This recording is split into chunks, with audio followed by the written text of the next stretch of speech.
Thank you very much. Thank you very much. Very interesting panel. And I hope those who are going to Glasgow are going to make sure that that climate justice becomes reality. We want you to come with real transfer technology agreement on how we mitigate what has already happened. I think we have to force those who are responsible for most of the emissions to make sure that we get fair treatment.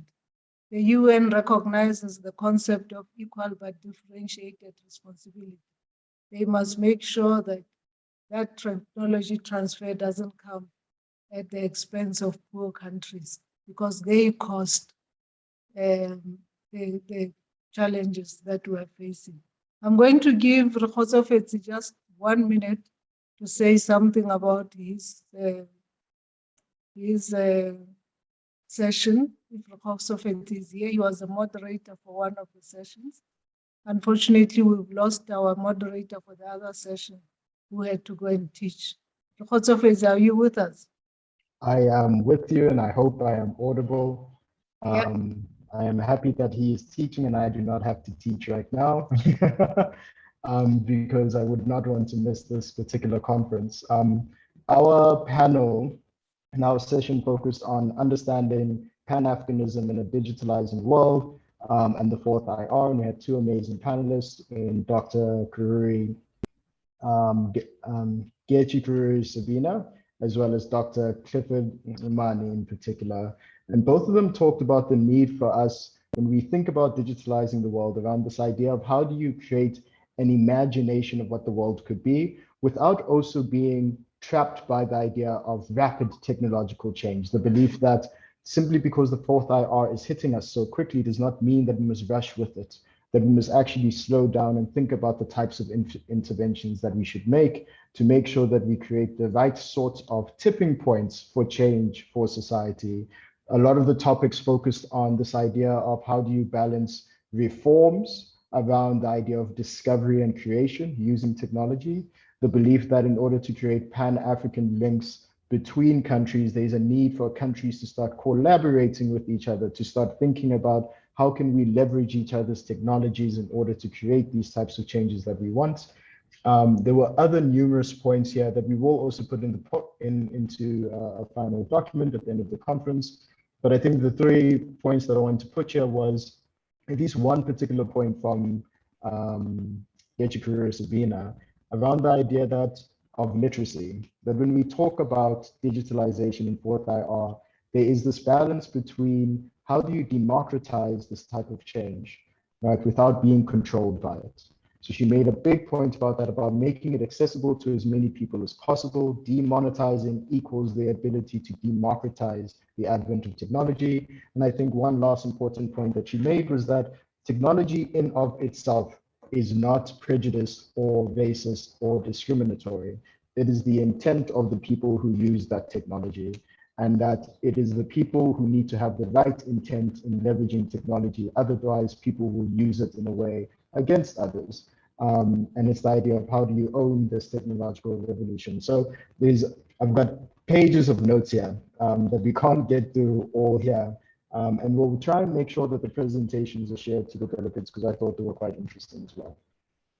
Thank you very much, Rekhosofetsi. I think in wrapping up this session, the session was about economic matters. Most of you would know that the wage gap, for instance, the wealth gap in the US is, if you look at white families, their wealth is almost 10 times that of black families. This is a global problem. You look at the UK, same problem. You look at the mainland where we are in the majority as black people. But because of all these issues that we're raising, extractive industry and all of that, studies show that Africa exports more capital than it receives. In the last few years, we've exported about 80 billion a year, which is more than the aid that Africa receives. And these are real figures. And so it's a net export of capital to wealthy countries. So that one is an African mainland program, but the solution lies elsewhere because that wealth goes somewhere. But also when you look, as I said, the diaspora, we find that the wage gap reflects this disparity between black and white.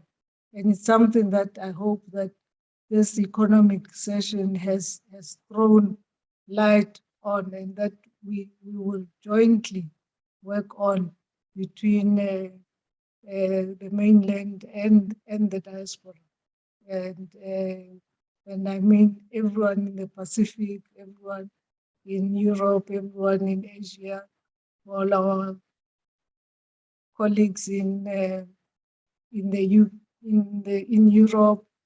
in the US, in Latin America. I mean, my last comment is that South Africa hosted a conference on racism, xenophobia, and all forms of discrimination, and which we're celebrating 10 years since the conference was held. And at the conference, we wanted to find out why was South Africa pushed to host this conference. And that time, the president of Brazil was Lula da Silva. So he confessed. I mean, he said, Brazil is not ready to deal with this racism problem because the majority of the population of Brazil is African.